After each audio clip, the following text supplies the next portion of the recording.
with. I'm a maverick, and right now with me it's simply hazardous. I'm on some other shit. Drive the next man crazy. Shade, slave into him, cheek and rock Paisley. They turn your whole world upside down with the almighty power of the word and sound. Found in leather-bound books I treasure like a scripture, then read for pleasure as I measure out the mixture. Then hit 9.9 upon your Richter. You know, Asheru be the permanent fixture to hit you. Direct hit, I'm on target. Every time I blast, I crash the stock market. Y'all get shook, look dazed in confusion. And your reality's only an illusion. So be careful of the words you be using, cause this art could be the start of your conclusion. It's the, we wanna rock the conclusion. Yeah, we up in here right now. Yeah. Yo, who the hell is this? Heavenly body standing firm over the firmament, watching over current events. I build daily to control my circumference, destroying devils that approach with malicious intent. See, I control coalescences, my words cool off and condense into the flow that never relents. And once it torrents, commence straight, flooding intense. Those that know will confirm, those that don't are convinced that all of those that approach up in my atmosphere. At the most you fear when J Live comes near, at the least you respect the rhymes that you hear. The beat don't stop until my mind's in your ear. Yo, holding my head amongst heathenous acts. I plan attacks on cats who lack facts, seeking sacks. Listen, the glory that they seek will fall in their laps. Trying to diss me and my people's all up in your raps. I ain't having that. You know the time is ill raps when we coming correct with the rhymes respect. Due to who? The G to the R-A-B. The seventh letter coming clever as I EMC. Yeah, there's not a problem that I can't fix. Why's that? Cause I can do it in the mix. True. You know I'm just getting down from the bricks to the BK. Yo, just follow what I say. I can just say whatever on the freestyle. And y'all can just be out in the crowd. I see smiles and people with Coronas and Heinekens. Other MCs, they asking when the can we rhyme again? Well, yo, I used to live on the Upper East Side, but now I do it in the style. Yes, you know JLI, come and fly on the MIC. Yes, that's how I be. True and living what you know, the G-O-D. Today's math happens to be understand D-I-N-G, and I am gonna be the best part like the title of the album start. Yeah, from the start to the beginning, we never ending. You know the time, always winning, never sinning. The seventh letter, I come through with the lyrical. I get on the microphone, create miracles. What they want from us is no type to stun us. You know the time, kid, we just be the track runners.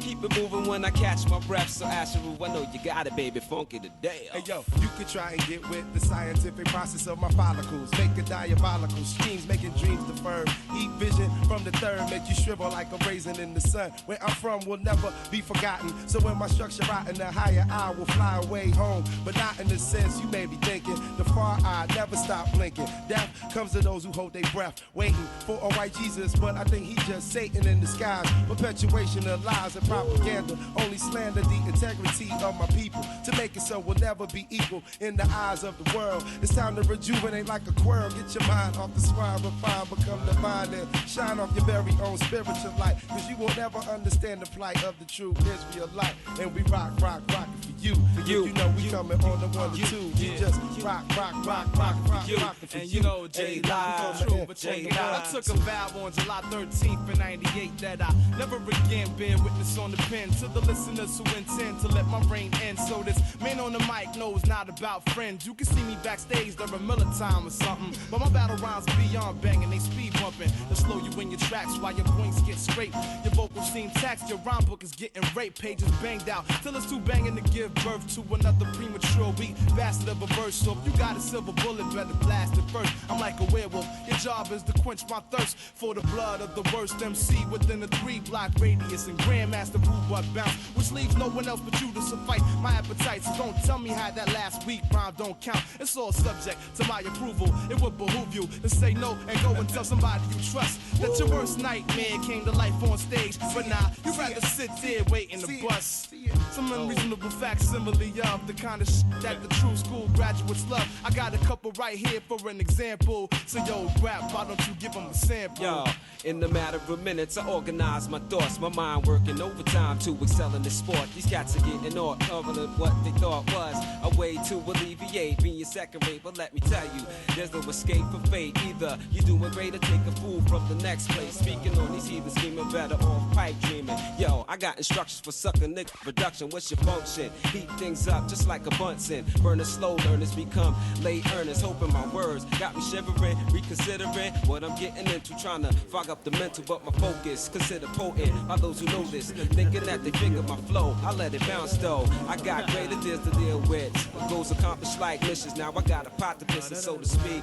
Situation no longer bleak. Forget the freaks, cause they ain't trying to help me eat. Yo, I'm on another rhyme vibe, setting it with J Live and Astrophysics. Come and do how we do. Transmutate my mental state. I master weight of every mountain in the palm of my hand. Count up every grain of sand on the beach, and each drop contained within a body of water. Be the underlying theme between peace and disorder. Sorta live in a paradox and oxy. Cleaning out you morons, smack you with truth. Then follow that up with a forearm based on harmony and balance. Check the silence of the lambs make way for Asheru. I only am what I am, an archangel. Come in peace and love. As it is below, as clearly as it is above. As it is below, as clearly as it is above. Don't hate me cause I'm beautiful. Hate me cause my lyrics sound smarter than yours. And my lines punch harder than yours. Hate me because the last time you asked Senorita to drop the draw, she said, sorry, senor. She rather let the jaws Oliver twist the joint with the hands out, saying, please, sir, give me some more. So hate me because the MC you wish you could be is on stage with you right now, exposing your flaws. I be the illest on the mic since Easy caught the virus. Y'all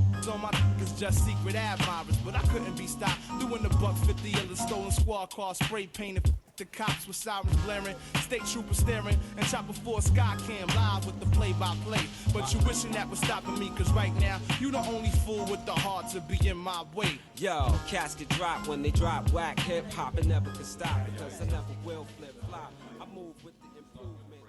No, but apologies for that. Always. Okay, do I need to...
Okay, how are we doing? So we're coming up to our last session of the afternoon, and it's Wednesday, and you've eaten, and you've had a coffee, and you're all alert. Yes.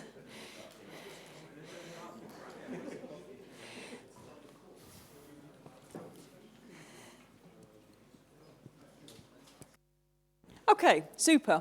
So you can see behind me, we have the science clusters and the EOSC Association cooperation and new challenges. So this is a panel discussion. You're familiar, I think you've seen some of these faces before. I'm afraid Paco isn't feeling well, so he's not here. We also have, addition to the panel, as I said earlier, is René Buch. He's the CTO of the EOSC Association. And then moving along, we have Michael Schuper, who is from the European Commission, DGRTD, and has the EOSC portfolio in addition to other elements, and he is extremely well versed and is one of the people to speak to about EOSC. So it's great that you had you took out the time, Michel, and joined us today. Andreas Petzold from Jülich, representing ENVRI Fair, one of the clusters, and then we have Jean-François Perrin from ESRF representing Panoche, Francisca de Jong representing the Shock project and Clarin, and then Ron Decker, who is from Technopolis Group and is the lead of the EOSC Future project that's been brought up on a number of occasions today. And then Nicholas Blumberg represents Elixir and the science cluster EOSC Life. So moving on, before I pass to Giovanni, we've had a nice trajectory over the years since science clusters have come together, in that a closer collaboration has been brought about, and it's wonderful to see some examples of cross-collaboration between the clusters, ideas going forward. So the idea that this final panel tries to draw on some of these results and some ideas of what's going to happen going forward. So with that, I'll pass the floor to Giovanni, and thank you very much. Thank you, Silvana. To me also to thank, first of all, our colleagues and friends to be here, to have accepted to participate to this panel discussion. I've been talking a lot. This is why, as a perfect host, I will just address you questions that I suppose are prepared also electronically. So, and some questions that were already communicated to you. So,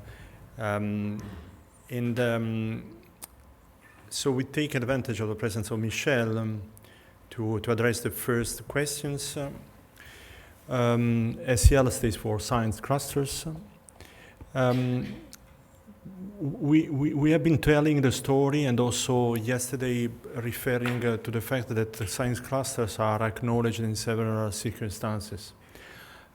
Discourse documents.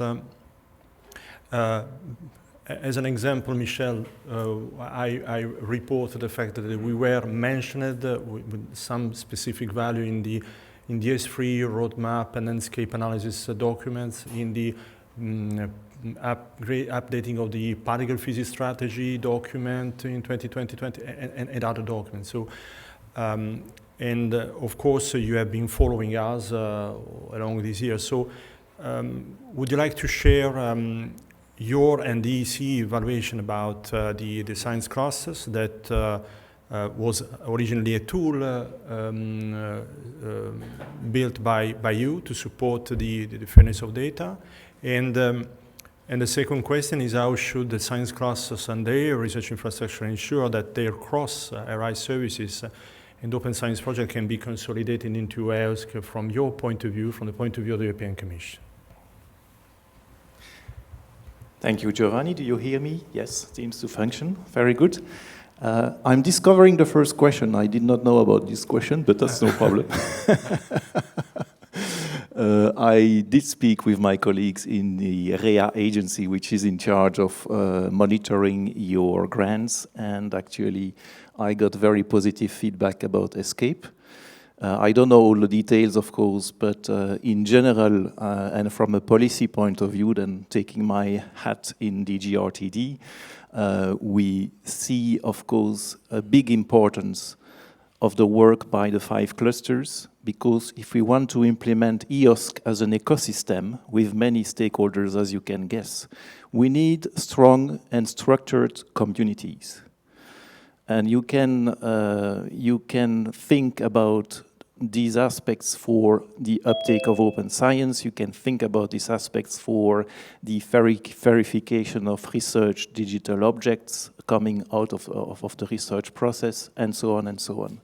So I think when we decided to support through Horizon 2020 these 5 clusters, we had really this in mind to improve the uptake by the research community of open science practices, to count on the clusters to find consensus within your own communities, to have community-specific ways to verify your research digital objects, but also to think about a cluster approach. Maybe I know this expression doesn't satisfy everybody, but still the issue behind this is that we have to think about solving societal challenges. And the DNA of EOSC is to be cross-border and cross-disciplinary. So if we want to address these societal challenges, there is no other way than linking communities across disciplines, linking and combining data from those communities, and also being able to compose services of common interest so that you can really develop science-driven workflows. So this is all the reason why we have been supporting the 5 clusters in Horizon 2020. Now, the second question is about cross-RI services and open science projects. Personally, now I will speak personally. I think that such projects and services should basically be driven from a bottom-up approach, because you have to have projects that make sense from a scientific point of view, and the services should respond to concrete needs by the researchers. Now, having said this, there is another part in the sentence, which is, can be consolidated into EOSC. So what does it mean, consolidated into the EOSC? And I see 2 main aspects here. The first one, I already mentioned it. It's about cross-domain science. And the second aspect is about the alignment with the EOSC implementation. So let me, I don't know how much time I have. Okay, I can just dig into a little bit into the details. So if we want to have cross-disciplinary research, we need interoperability. So it's nice to have, and it's needed to have, community-specific frameworks. But I think the next step is really to go for cross-domain interoperability frameworks. And this is something which is central to the EOSC development, and something where the clusters can surely contribute. Regarding the alignment with the EOSC developments, this means collaboration with other infra-EOSC projects, as I call them, so projects funded through the Research Infrastructure Work Programme in the context of the EOSC destination. But it's also collaboration with the EOSC governance and the 3 parties you have there.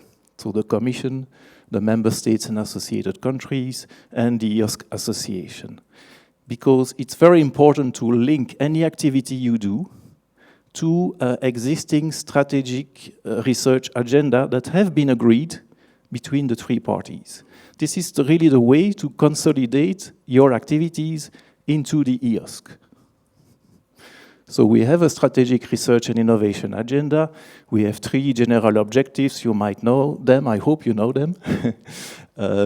We have 14 action areas for the implementation of EOSC. We have 14 operational objectives.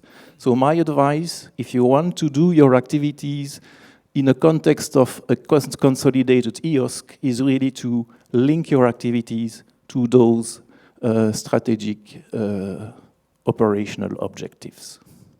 So that's in a nutshell what I want to say here. Thank you.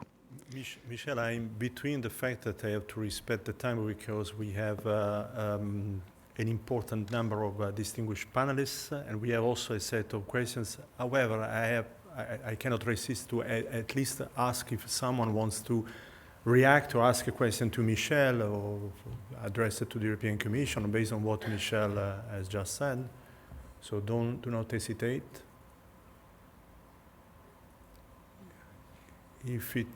So we have one, okay. I was just saying, so I'm safe. I have all my time. No. Hi, Marco Molinaro from the Italian National Institute of Astrophysics and part of ESCAPE. And since I'm interested in interoperability in a general sense, I was wondering if you can quickly describe what kind of interoperability you are thinking about, speaking of cross-domain. I mean, from the technical point of view only, or other kinds? So for the time being, and I think Ron knows better than me the details of that, EOSC Future is developing an EOSC interoperability framework, which covers not only the technical aspects, but also legal, organizational, and semantic aspects, and which does not focus only on services, but also on data and fair digital objects in general. So it's really a big framework, and I really would like, probably this is already happening, but I think linking whatever you do in the 5 clusters regarding your own frameworks should feed into this EOSC interoperability framework, because we are working at different levels. I mean, coordination at subdomain level is necessary, but it's a long path to the cross-domain level. And if we want to do this, we need all these frameworks to talk to each other and feed into the overall EOSC interoperability framework. So if we don't have other questions, or if you don't want to comment on what Michel has just said, I think we go to René. Are you ready? So always. So that's René is representing the EOSC Association. Maybe René, I can also ask you to briefly remind to all of us EOSC versus EOSC Association, just for a question of glossary or correct application of the glossary. How do you see the setup of a cooperative framework in the future between EOSC Association and the science clusters? How can we move this forward? Although Michel already said the importance of having this bridge between the two. Then we can come to the second question. Please. Yes. Well, firstly, to the what is EOSC and EOSC Association, hopefully they would point in the same direction. I see EOSC Association as a voice of the community and trying to get all the bits and pieces working in the same direction. What is EOSC? I think that's probably one of the most often questions I got after I joined this community, and I think that's something that we really clearly need to define also for the future, so that we agree on which directions we are moving into. When we are looking into what are the setup of collaborative framework between EOSC Association and the science clusters, I see the science clusters, the 5 science clusters, as the spearhead of collaboration. I think you're fortunate compared to many other disciplines, because you've been used to work together for really many years. Especially also ESCAPE has some really clear experience in that, and I think we need to leverage that. That doesn't mean that you solved all the problems. Also, what I heard the last 2 days, either remotely or here, then there are still issues to be addressed, especially when it gets to software, it gets to interoperability, etc. But on the other hand, the science clusters has a lot of valid experience, and that we need to tap into the rest of the community, because even though the 5 science clusters are big, they are not the entire scientific community. But we need to learn from what comes out from the science clusters, how you arrange, how you share data, how you share tools, how we actually also cross science clusters can facilitate that. We need a much closer dialogue than we have today. I think, at least from my personal point of view, I think too much focus has been put on services and infrastructure, and too little has been put on the collaborative framework, how people work together. Working in open science is for many people also a new cultural experience. You need to think in a different manner, and I think that's areas we need to focus a lot more in the future.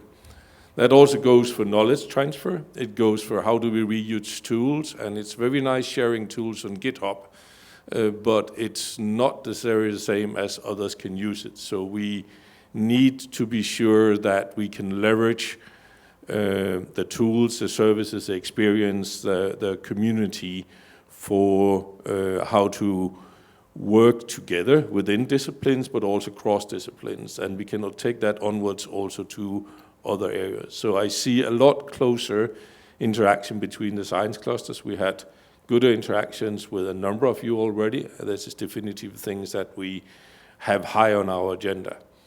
We have a lot of things on our agenda, so we are trying to build on those, but we have been reaching out also through our service to pick up what comes out of all the Horizon 2020 projects, how we can share it, so we try to avoid that we are losing things on the floor, and there is a lot of information out there, and there's a lot of willing in our task forces and also in the Horizon Europe projects to leverage that. That in itself is a bit of a task. Just to give you a bit example, when we did the survey for the Horizon 2020 project, we got 153 key exploitable results, which of course is very positive. They're not always formulated in the same way. So for us to take that to others, and for us to take that to our task forces, has been a lot of work. You will see a publication coming out from us in relating to that. So this is one of our roles, try to pick things up, be sure that it's communicated to others, help structure it, and definitively for the science clusters that we need to have a lot more interaction with. From a personal point of view, I come from a very operationalized environment. So I'm very much looking into sustainability. And I get a little bit sad when I see during this year all of these final events from ESCAPE and from SHOCK and others, because I think the work's been doing in science clusters and all the Horizon 2020 and Horizon Europe projects, the lessons learned from that we can take onwards is, I think we have an obligation as scientists, as citizens, to take that onwards, and that I see definitively as one of EOSC Association's tasks. A long answer to a short question. No, the good news that in any of these conclusive event, the title is similar to ours, is Escape to the Future. We talk about the future, so we are established also a permanent wish to cooperate, and this is why the question how to move forward. I see that you also, because probably your responsibility within EOSC Association, you have a particular attention to the technical aspects, how to establish the architecture, I suppose, the sustainability. But you also mentioned at the beginning, the 5 classes are not all the scientists, all the scientific community.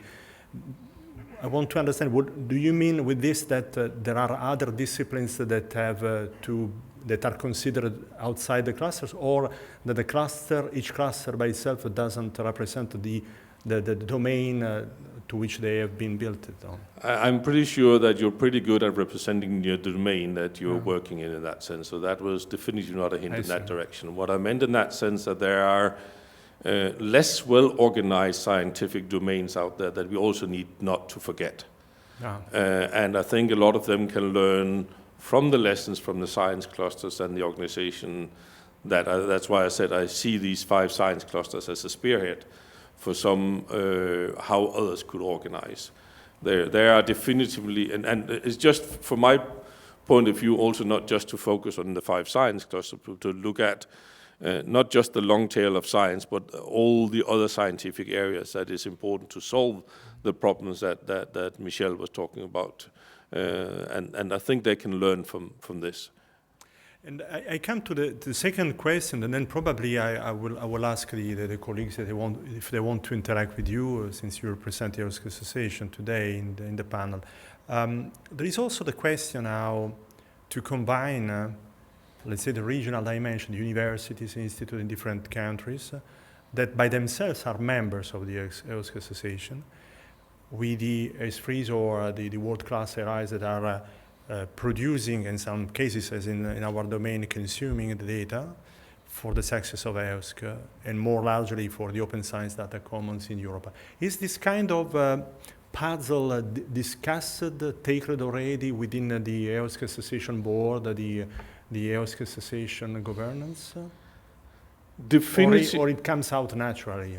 I think it comes out naturally. We are very aware that we represent a huge diversity of institutions, both universities, research infrastructures, that we also represent research organizations like ESCAPE and others in that sense. So I think it is a huge puzzle. We are currently 9 people, so we are trying to really work hard to reach out to everybody. That's one of the reasons why we are trying to engage also through our community engagement platform, creating forums where we can discuss that. I think this will also be a very big item for when we start revising the SRIA, because we're going to analyze the stakeholders, and we're also going to come up with, in a couple of years' time, with a new version of that. So I think the interaction between universities, what are the role of universities, research infrastructures, research organization, research funding organization, I think we have a huge job to clarify that over the next years, and also involve the member states a lot more than there are currently. I think that's probably one of our biggest challenges. It's more important, according to you, to have this large number of associated partners coming from different dimensions, as you say, from university to ARIs, international organizations, or maybe thinking about structuring their participation, because probably a member that is a university has another kind of voice, another kind of priorities that an international organization or a pan-European research organization that finds also room in a cluster or in another action. What do you think about that? I think, in principle, my members pay our salary, and basically both members and mandated members pay the same. So we also need to treat people reasonably equally in that sense. But yes, one of the big discussions is that we both have mandated organization. We got members at our universities. We got observers that may, to a certain extent, just are on the side. We need to include everybody, but we also need over the next years to really look at what is the governance model for EOSC in that sense. What is the role of the member states, the associated countries? What is the role of the Commission? Where do they contribute? And what is the role of the universities and research infrastructures? I don't think there is one answer to that. Indeed, Francisca, was coming to you. Nice that you want to reply on this, because I would like to stay on that, because Francisca, yesterday we also addressed the question to Ria and the others about Paco was supposed to be here. Paco cannot reach us today, and he said that probably we have to address to you because you are a member also the ERIC Forum. Indeed, we were wondering about these different levels that you know between Aero Forum, ERIC Forum, and then these different participation. But please, I think you have a comment on that. We would like to understand. I will get to that one too. I wanted to get back to the previous topic that you started discussing, namely whether in the landscape of members and observers in the EOSC Association, there should be a structure that allows the various types of participants to find their role in the landscape, or to be supported in their role in the landscape.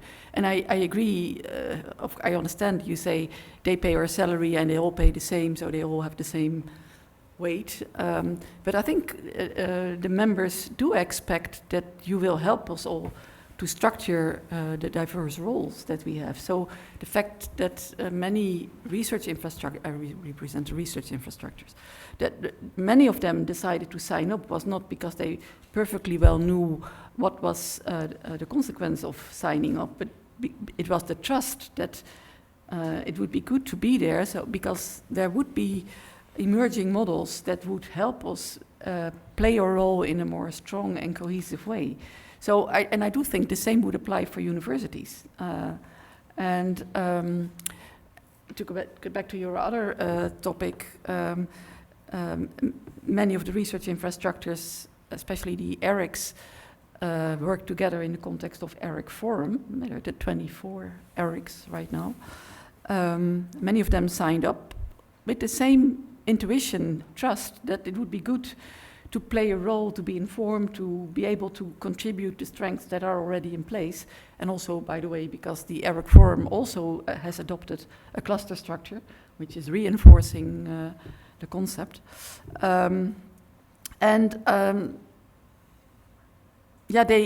They now have the option of sending a mandated organization to the EOSC Association General Assembly, which is good, but it's definitely a sign that something is expected from the dynamics that we are all responsible for and the guiding role of EOSC Association. So maybe you can say a bit more about that.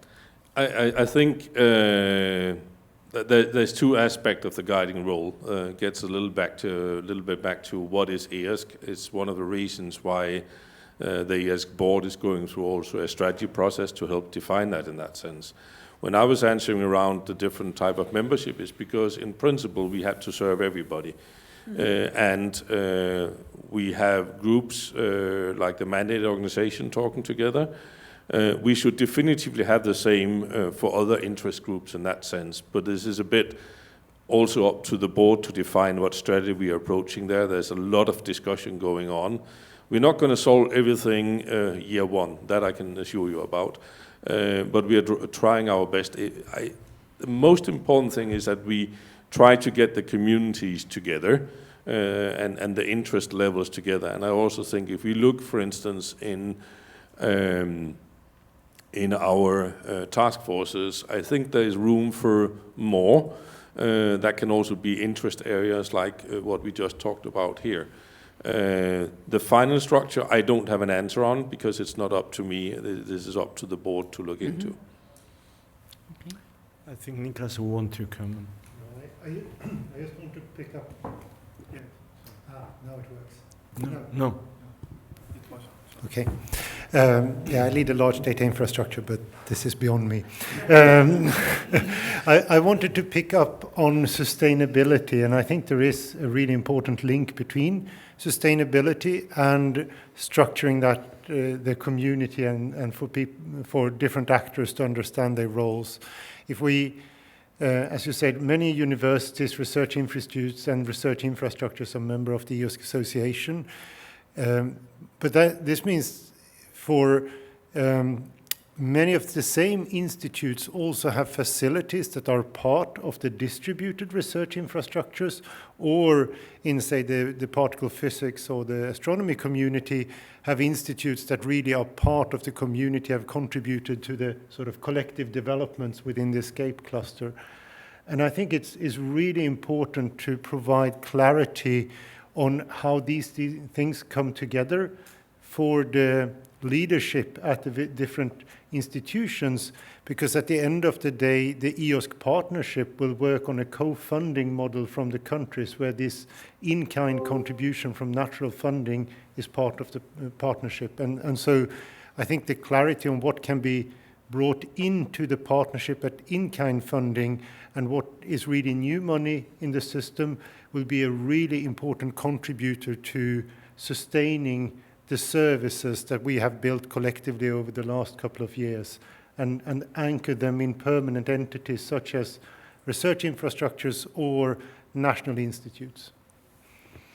I totally agree that sustainability is extremely important. There's a lot of discussions going on right now, both in terms of with the countries, and there will be even more on what is in-kind contribution, what is new money, what is the Commission's contribution in the end. I don't have the finite answer for how that's going to be structured. I think there is we need to leverage all the resources out there. We need to leverage the different organizations and bring them all together. For that, we need a strategy and we need an agreement how we reach a more sustainable funding model than the one we have currently. And that is areas that is clearly being discussed both on the board and other levels. Michel, this is a subject that is discussed, studied by you, by the European Commission, by the funding model and the sustainability.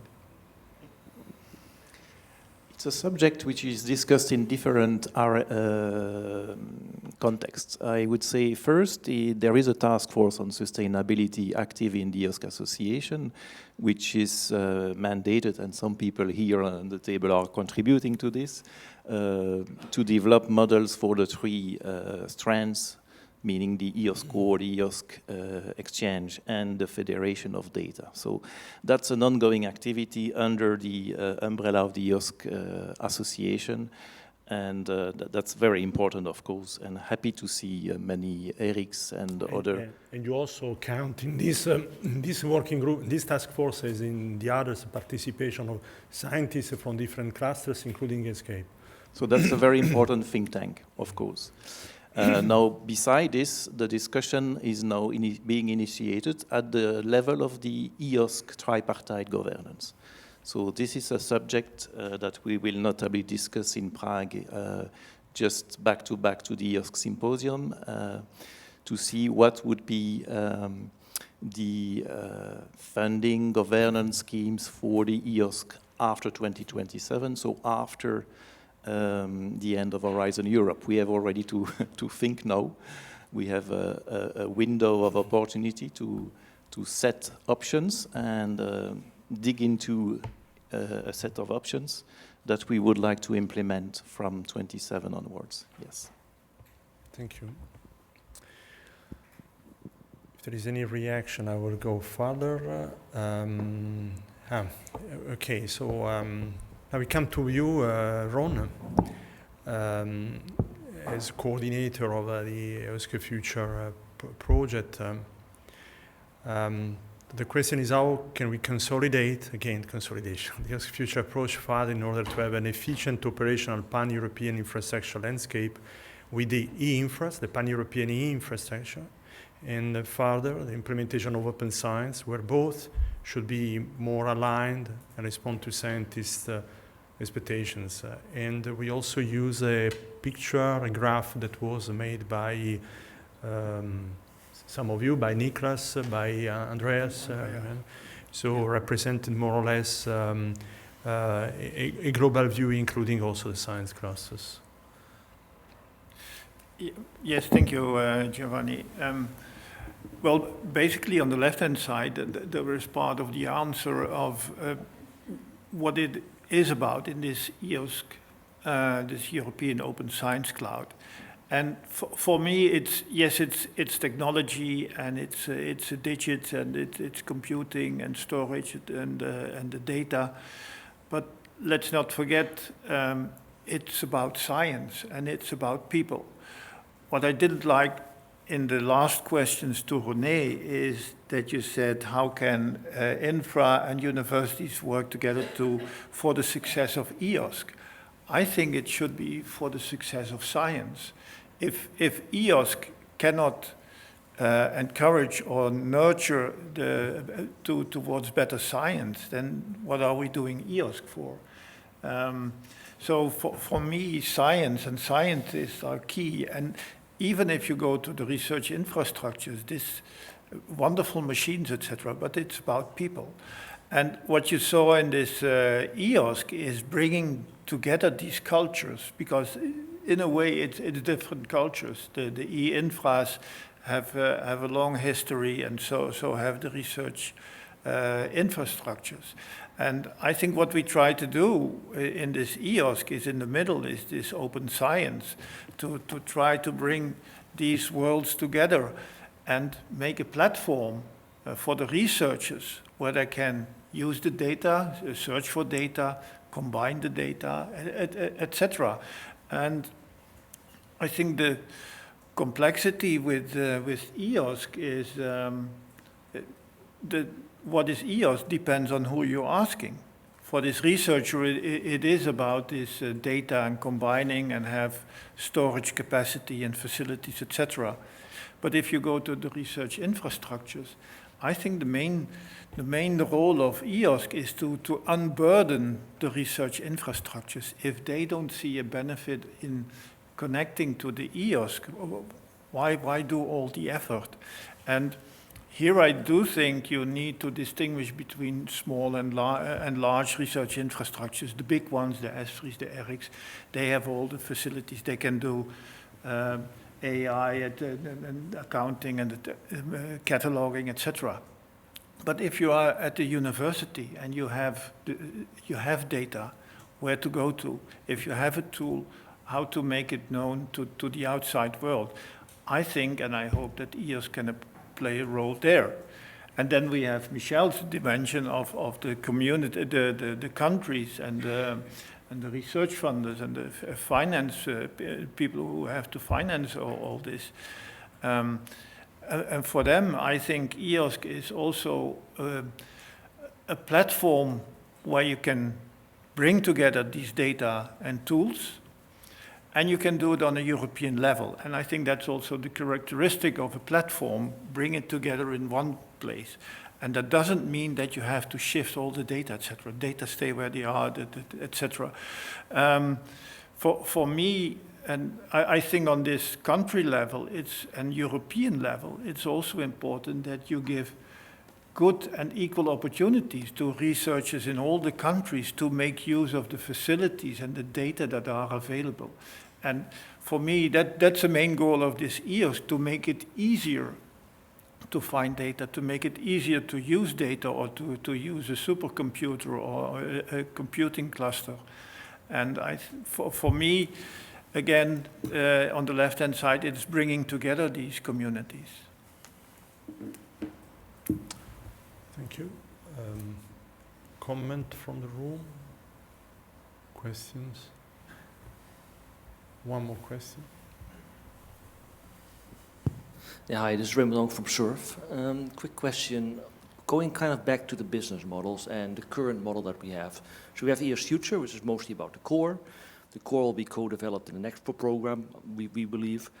There's also the Infra EOSC 07 projects, so more in the exchange and funding those. I do not yet see a real sustainability path for those services that have been developed there. Maybe some of it might be in the procurement, we don't really know yet, it's not out. What are your thoughts there? How will those are academic services, so that's mostly national, local money. How can we make those transnational in a sustainable way in academia? I think that's a very hard question, and also in the new work programs, I don't really see yet where they could land. So maybe you could comment a bit on that, and maybe Michel as well on this point. Mm-hmm. Yeah, on the 07 projects which bring computing and storage and other facilities, it is closely connected with EOSC Future. We have a collaboration agreement, and but for both goals, they are projects. They will end. And this makes it even more important to be able to rely on the standing organizations like the ERICs, like the ESFRI or other research infrastructures, because they will host data, they will have the tools, they will do the cataloging, etc. For me, EOSC is realizing this platform where you have the opportunity to bring things together. But and we hope, and that's in this procurement call that is now announced, and it will be by end of the year, how to take care of the EOSC core and the exchange and interoperability functionality. So I think it's ensured for after the project for the next couple of years, but then again, then you are 25, 27, and you have to agree how to do the business model or the granting model for EOSC.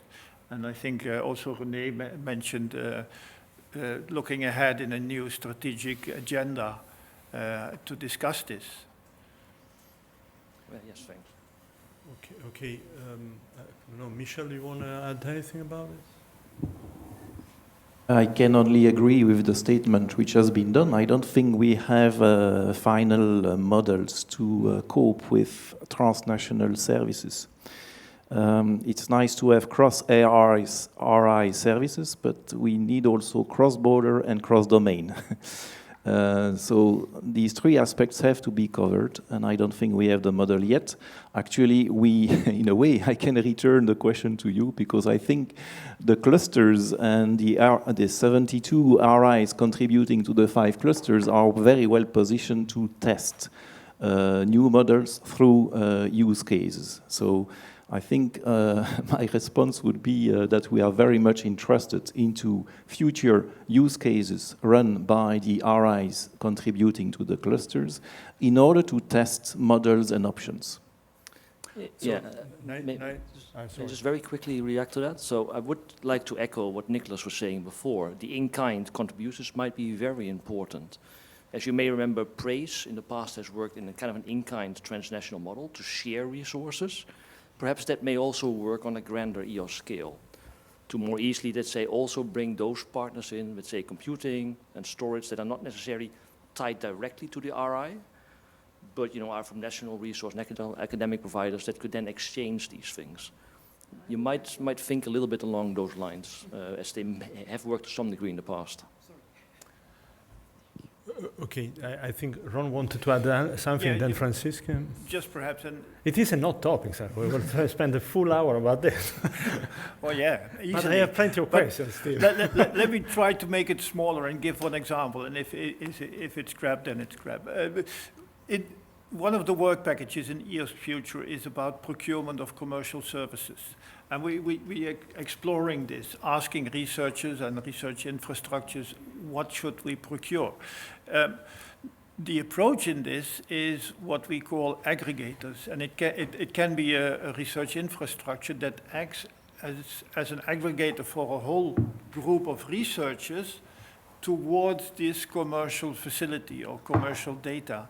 And what we will explore now in the project is, can such an aggregator make an agreement with a commercial provider for, say, the data, and then ensure that researchers entering EOS have easier access and without having to pay again for these data. So that's just one small example. Francisca? Yeah, I would like to underline what you were saying, namely that within the RIs and the clusters, the model of distributed services offered through a model of federation is already existing, and that could be a building block for doing that at a higher level of aggregation. That needs to be supported, and that's where you get the cross-disciplinary collaboration in a more stronger shape. But the models do exist, and these models also allow researchers working in an academic environment to deposit their data, and if it's done in a way that is aligned with the open access harvesting models, the research infrastructures are already able to pick it up and to leverage the effort done at local level and making it visible at the European level. So the models exist. What is needed is to experiment and to do it at a larger scale across domains. But it's definitely not a new concept.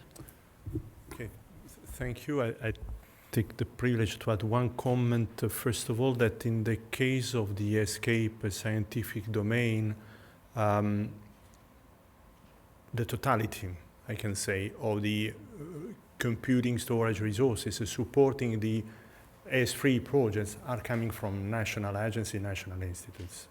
And to also reply to Michel, it is in our plans, in our updated work program, to explore the way to pay back also resources that will be delivered, René, also to scientists, individual scientists, and not only those that are using the data from our ESFRI project. So this will be part of our program. So I'm here projecting the 20 action of the European Research Area. And thanks to Ron, Ron was proposing to highlight the 3. Did we do correctly, Ron? The Enable Open Science, including through the European Open Science Cloud, strengthen research infrastructure, support research and innovation investment reforms. They should be part of also of our discussions. And I remember that also yesterday during the panel this was raised. And now I come to you again, Michel, before then moving to the other science cluster. How can the science clusters and their competence centers would play a significant role in the European Research Agency? For your knowledge, in the discussion, in the projection of the ESCAPE new collaboration work plan, we tried to keep both the EOSC destination and our participation in those priority, in some of those priority action of ERA. So we come back to a question that I think you know, how to take part in this operatively.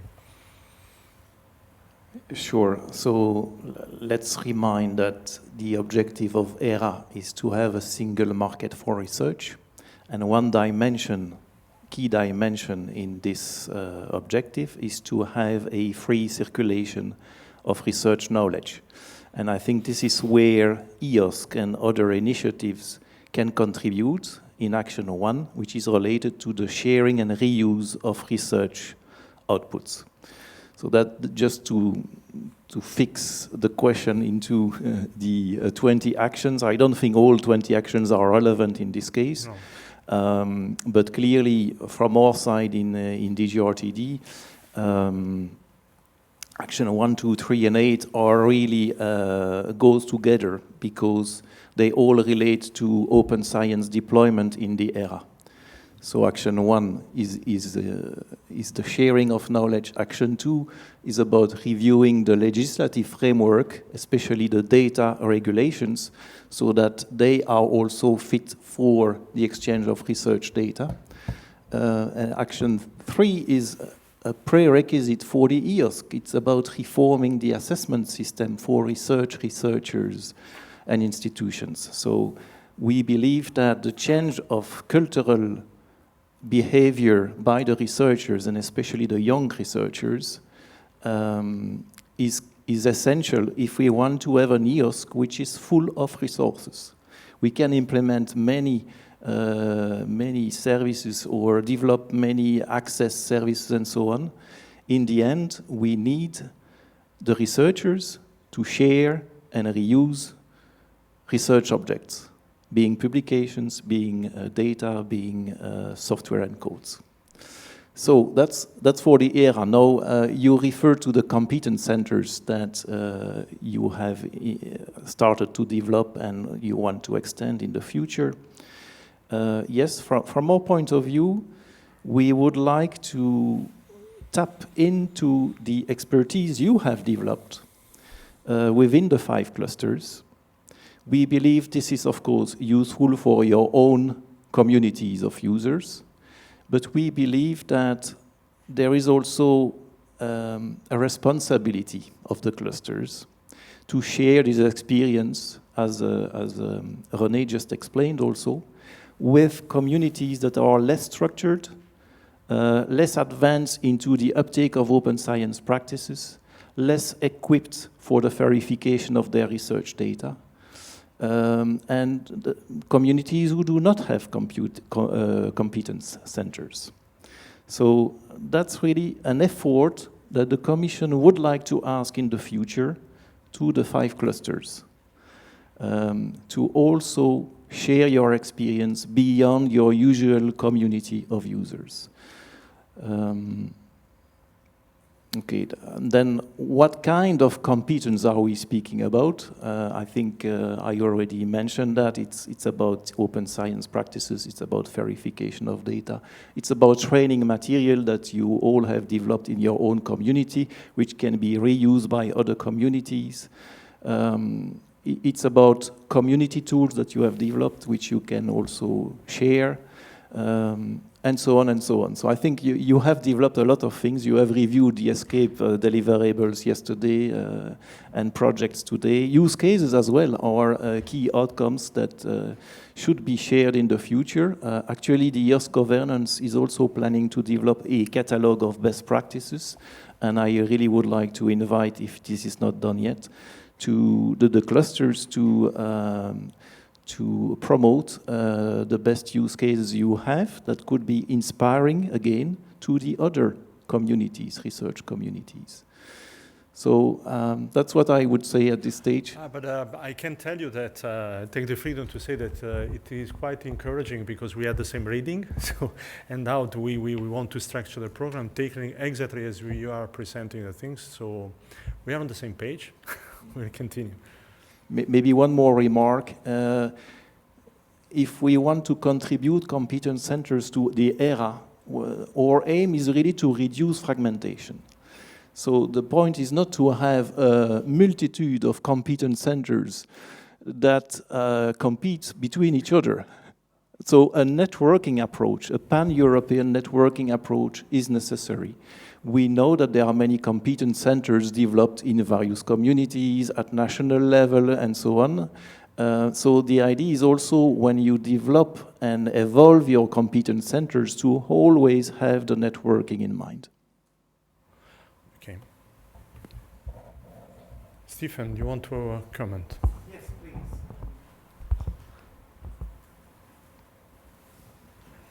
Thank you. I'd just like to make a possibly slightly... Maybe you just present yourself.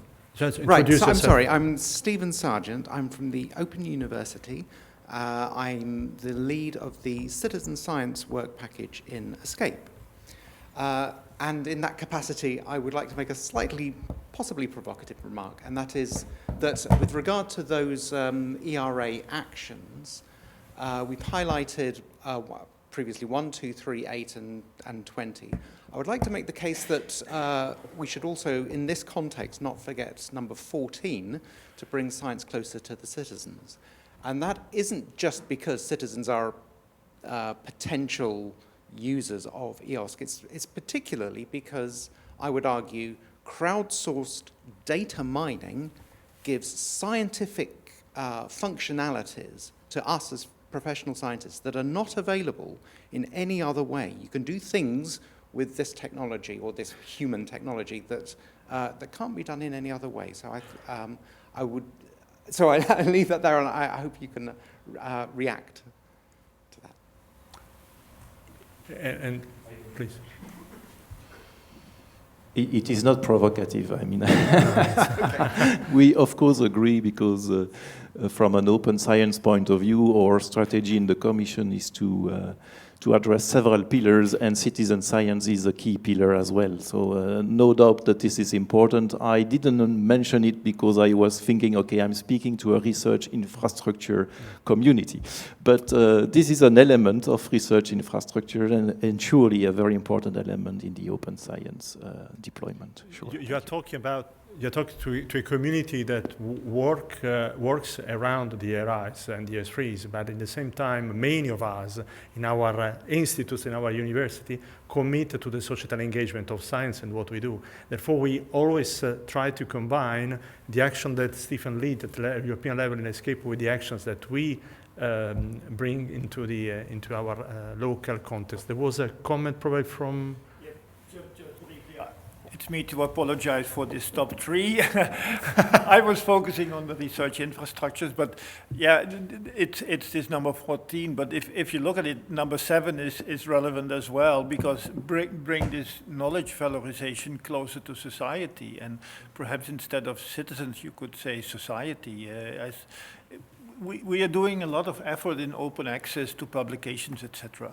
But if we stop there, just making them open, I doubt whether it will reach the citizens, whether it will reach the SMEs, etc. So I think we have to do more on that. Nicholas? No, I agree. I wanted to, as we're in the business of piling on, I can add the number 16 as well. Wait.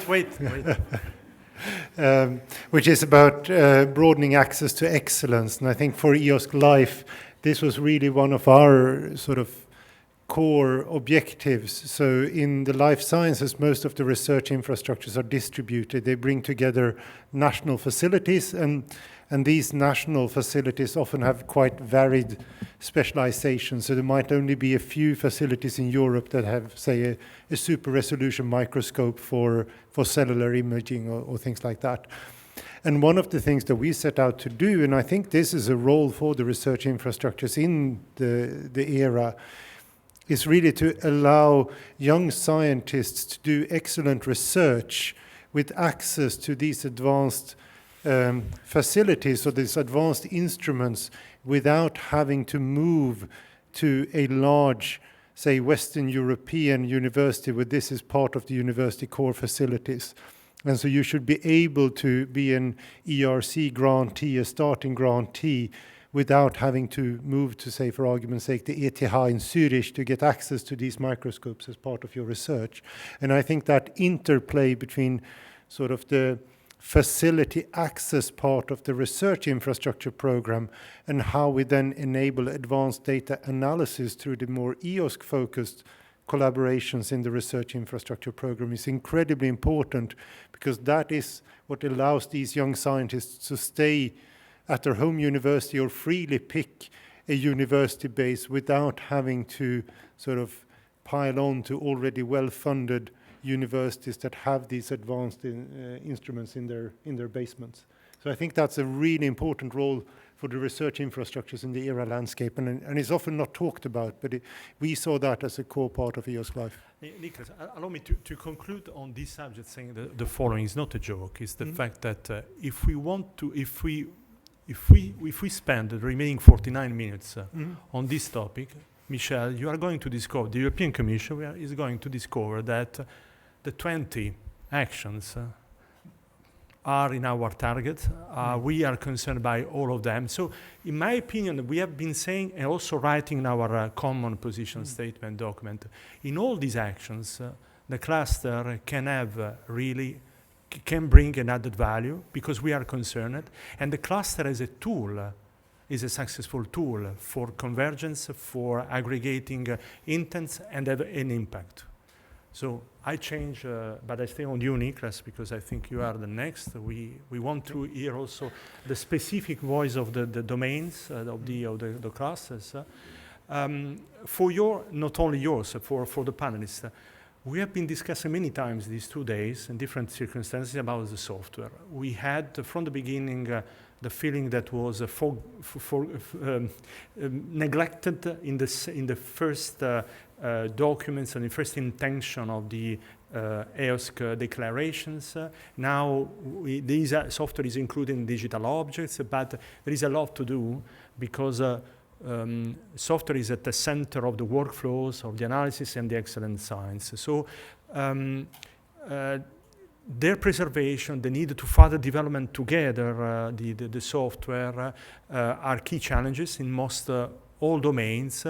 And I suppose for the discussion that we had in the past, also for life science, do you confirm it, where you see convergent and cooperative challenges ahead of the 5 clusters, so not only with ESCAPE, that are really demanding? I agree. I think software is really important in the life sciences, and that's probably a change that happened over the last, say, 10 years with the genomic revolution, sort of the large-scale data production that is now norm. So that means a lot of the science in the life sciences happened through innovative tools and the way you build tools for specific research problems, but also the way you string together tools in analysis workflows. And so, say, careful pre-processing of data in a similar way is, of course, then a foundation for any advanced analytics or ability to compare across sites. We have, I think, a lot of, and I should say we've had a very good set of discussions with Ian lately between our sort of tools community and the ESCAPE tools community. We see a lot of commonalities. And I'll pick on some of them. And so some of the things that we really need to build in the life sciences is good software development practices. And so because the data volumes have gone up, more of our science happens through software development, we suddenly have a much larger community that is dependent on software development to do their science. And so we need to train these young scientists in software development. And what previously could be done in rather generic environments suddenly will have to move to much more specialized architectures. We've seen that in the last years, of course, with COVID. So we now need to move a lot of the, say, viral sequencing data that's been available, all the variants, has to be moved to EuroHPC sites, some of these big machines, to be able to pre-process them with enough sort of throughput so you can do it in anything that looks like real time. We had that at some point, we had the 5-month lag between data submission and the availability of processed data to the community. So I think that's an important, we haven't talked about people. I think the development of people is a really important area where we can work together across the clusters. And I think there will be difference in the scientific training, but there are some really generic elements that we can work on together. And I think that's true. I see Francisca nodding. I think you have the same in humanities and social sciences. There are some generic elements of that we can work on. I think the other, I think we start to see our ways of organizing software, building registries, annotating the registries, and creating these fair digital objects.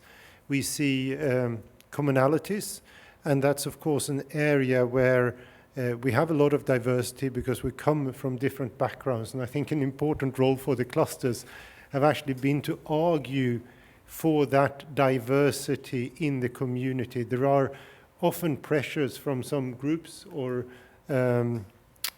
initiatives to very quickly harmonize or pick a winner. And I think it's important, an important role for the clusters is actually to bring forward a diversity from all our scientific domains, whether it's domains within life science, anything from microbiology or agriculture to personalized medicine. But I think the same is true for social science and humanities, language analytics to social studies, and the needs are very different. So I think those are important areas for us to work together. The cluster has facilitated enormously the cross-fertilization. It's not just the buzzword that we use for, but really we brought together and we supported the work done in developments between the physicists and the data scientists, the computer scientists. It's something that you are experiencing also in life science these days, thanks to the cluster, or in perspective? Yes, so we've used the cluster very consciously. When we wrote the EOSC proposal, a large part of the funding was essentially set up to build competence within all of the research infrastructure in data and software, if you so want. But really around data management, so we funded what we called a data expert or a data manager within each of the research infrastructures. So the idea was to really make sure they got a person at the head office that could really drive this through the research infrastructure. It's the same with in the software or the workflow space. I think what we have created through EOSC Life is really a community that cuts across the 13 research infrastructures of people who use this in their daily life, but yes, also then collectively, and we've chosen an open source sort of community-based development model.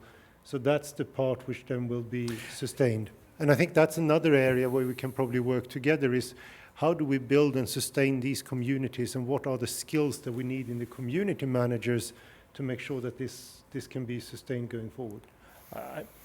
I think this answer brings me to the second question. Indeed, the questions you see that we have chosen is also to give me the possibility to the ESCAPE community to learn more about commonalities and differences among the different classes. And I remember that we discussed recently, this is why the question is, which commonalities and differences do you see to respectively sharing and complement an intercluster work program between ESCAPE and EOSC Life in data management interoperability? Because remember, sometimes you said your way of working, where you have the big science project that have to deliver this important mass of data and then made them available, is not exactly the same way, because you have another kind of organization want to know, but you also were able to pick up some commonalities and common goals. Yeah, so I think an important difference from us, so what happened in the life sciences, I think it's much more distributed. So in particle physics and astronomy, of course, you have very big instruments, and a large part of the community will access, say, the SKA, and is a really important sort of key instrument. And so you have this challenge of getting the data out from these instruments to the whole of the community. Life science is very distributed, so almost every institute have at least some aspects of big data generation.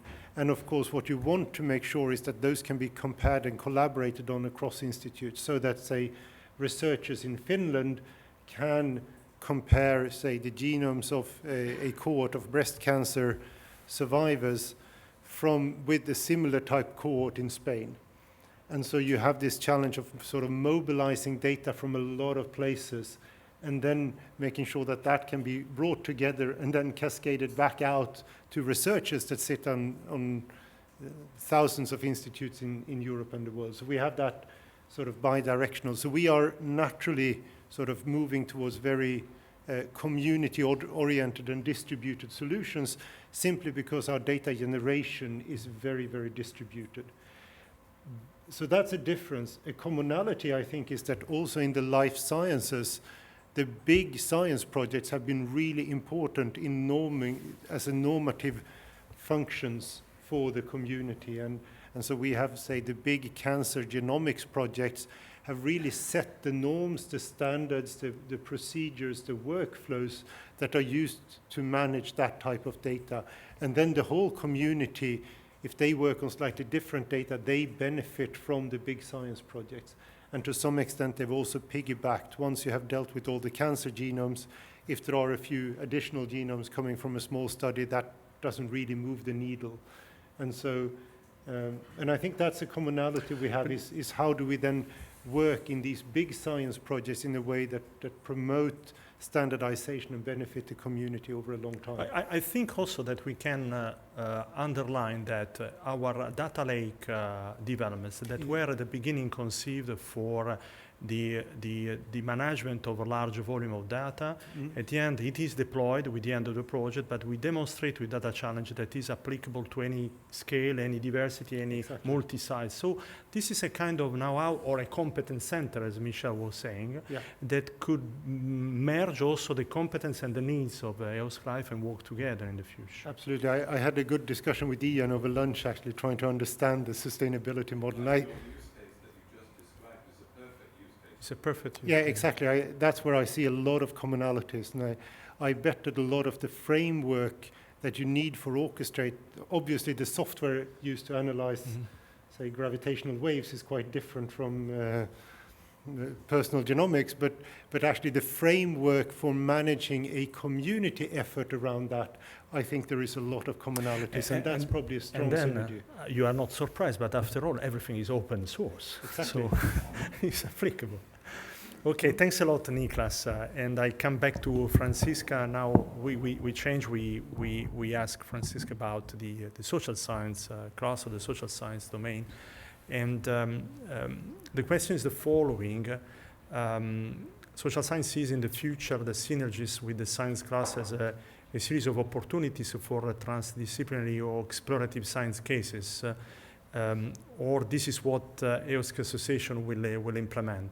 What are the synergies among clusters and the sustainability for the science cluster project further than the current H2020 grant should aim for? Yeah, okay.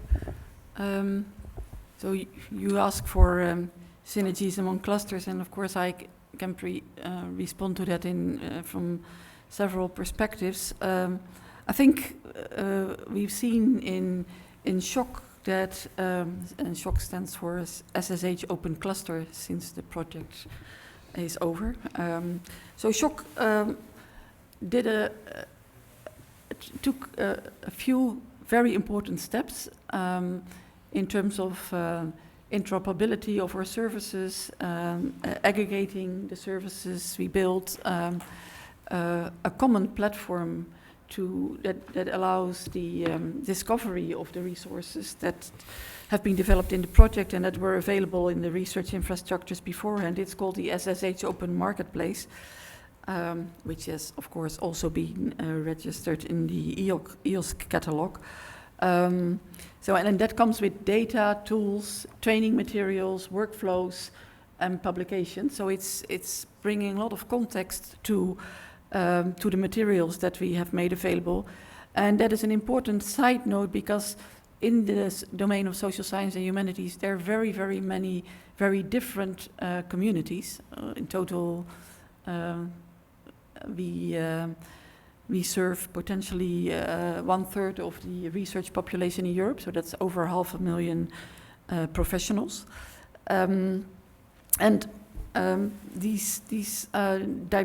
The diversity issue is then also amplified by the fact that we deal with data in multiple languages. So it's not just digits that we collect. We have text, we have speech, we have video material, we have survey data, which is maybe the most structured and encoded material. But also our data is in itself bringing the diversity challenges.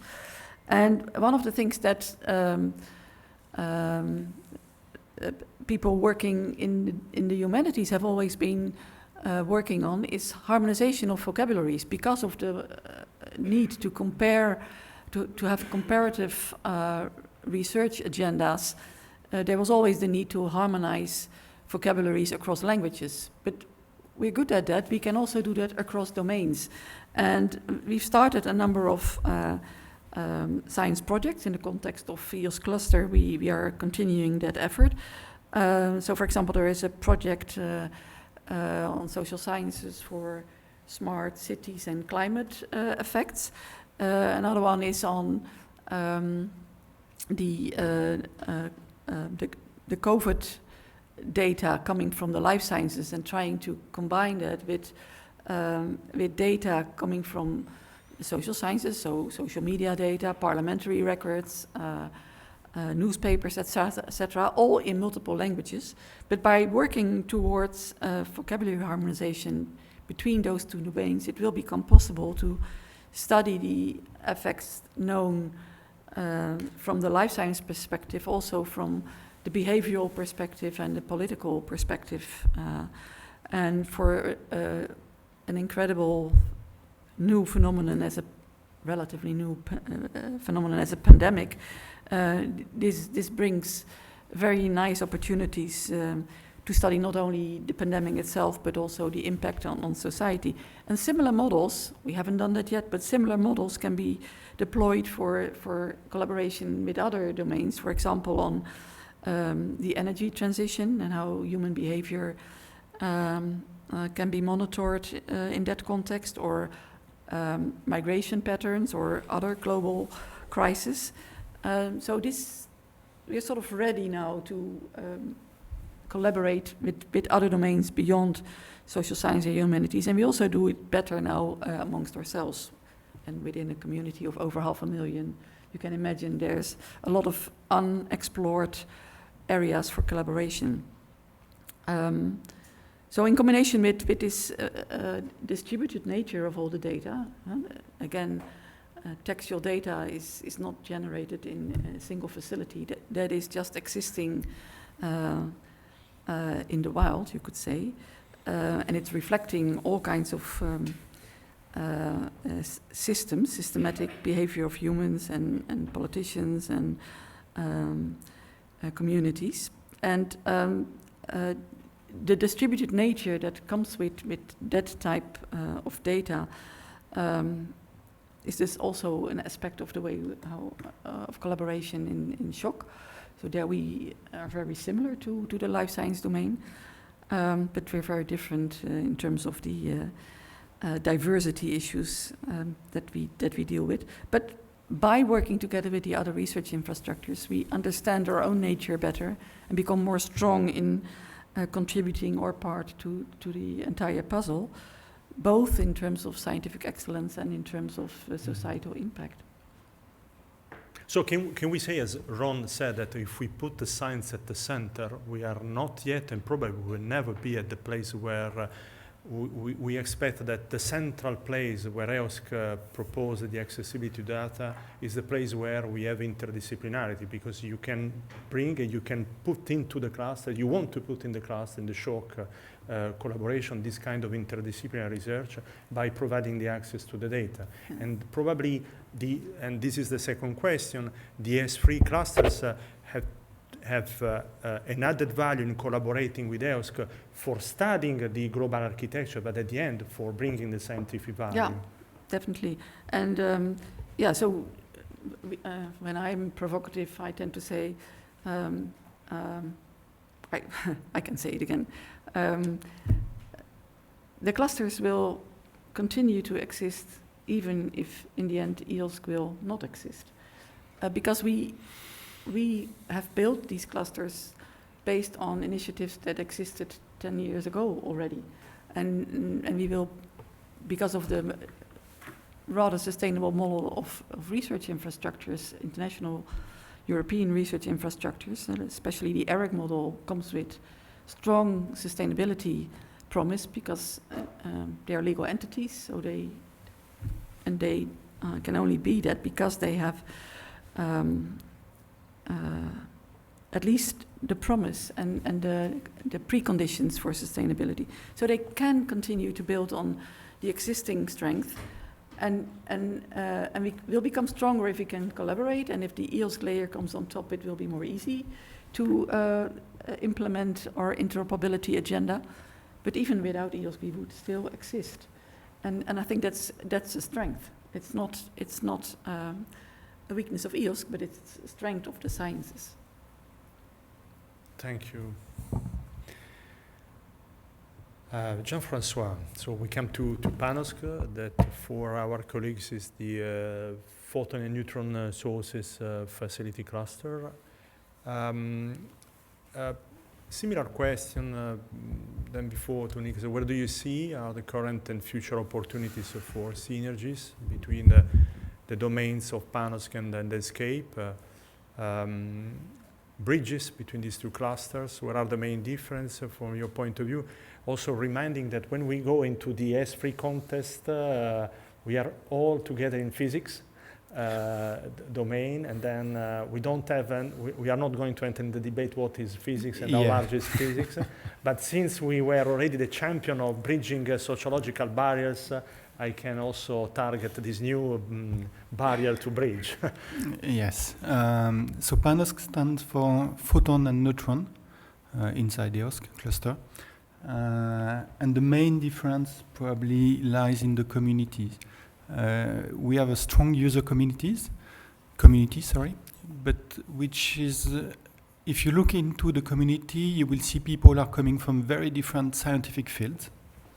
Biology, for instance, but material science, battery, environment, except maybe shock. We have users from all the other clusters. And even I'm not so sure.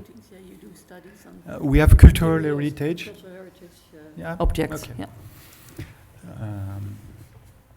So for us, working, even the work we have done since 1 year with these meetings is a clear added value. The fact that we are going to work more closely together is clearly benefits. It could be challenging, but it's benefits for the users, the end users of the facilities. So that's a difference, but also that's how to say that? That's it could be a challenge, but that's a real opportunity, in fact. If I go into a bit more detail, we have started to, with these meetings, we have started to work with some of you, and I would say that we are impressed by the work that has been done in ESCAPE regarding the software provisioning, the deployment of software. So we are trying to follow the path, and this is really something that would be beneficial, I guess, for all the clusters. You have done a very good job in that sense. That's something that we will have probably the occasion to work more closely, and I'm dreaming about an environment, could be EOSC, and I hope it will be EOSC, where the user could deploy the software wherever it has been developed. So we are using softwares from the high energy physics community, but currently we have to redeploy to do this work again and again, and for the users could be complex. I'm dreaming about a trust framework where we can use, and the users could seamlessly use the software developed in the different communities. And this is the same for EOSC Life. This is the same everywhere. For the analysis of the data, we rely a lot on the software developed in the scientific communities. That's a strong point, really. The second point is it's still around the technical point, is the data transfer. In the PAN community, we have a main use case, which is the users, after the experiment, want to transfer to their home affiliation, home university, the data. And then now we have the open data since some years, and this is more or less the same use case. When we look to EOSC, and if you look to interoperability, we probably have a work to do in terms of aligning our workflow and the technology to allow the seamless data transfer between the different partners. So this is something we have to look together, very likely. On a more policy side, we have worked a lot since the last 10 years, I would say, on open data. In EOSC, we have focused on FAIR, which in the way we interpreted open data is very similar to FAIR. We are entering now, and this has been deployed. All the facility, all the ESFRI, ESFRI or national, have now a data policy, they have a catalog. You can query the data, you can get the open data, get access to them. This is, at the end of PANOSC, this is a clear success for the community at large. Now we are heading to open science. It would probably be beneficial to work all together, try to drop a framework for open science that could be applicable in the different communities. Typically, we are talking about software. We are using a lot open source software. But if you look into the communities, many scientists do not want yet to provide the software as an open source solution. This is not specific to a particular community. This is quite distributed. There is the question coming by the council, the management of the research infrastructures. Open science really seems a good something that will be beneficial, but what will be the cost? So we started already to work between organizations in the different clusters, CERN, EMBL, ESOF, to start looking at it. It would be good that we have something common in terms of policy, or at least a framework, not really the policy, to foster, to encourage for open science, so beyond open data. And all the objects, assets that will allow to have a real open science in Europe. That was the main point. Okay. Jean-François, allow me just probably a couple of minutes. Maybe my vision is wrong because it is based on past organization of your community or facilities, but if I'm mistaken, please correct me. I have the impression that in ESCAPE we have been telling that we have to uptake also the fair data stewardship because we are moving in our domains from an experiment-wise approach to a facility approach. So we have to take care of the openness, of the accessibility, of the reproducibility of the results. By definition, your facilities are facilities. You said from many disciplines, users, scientists.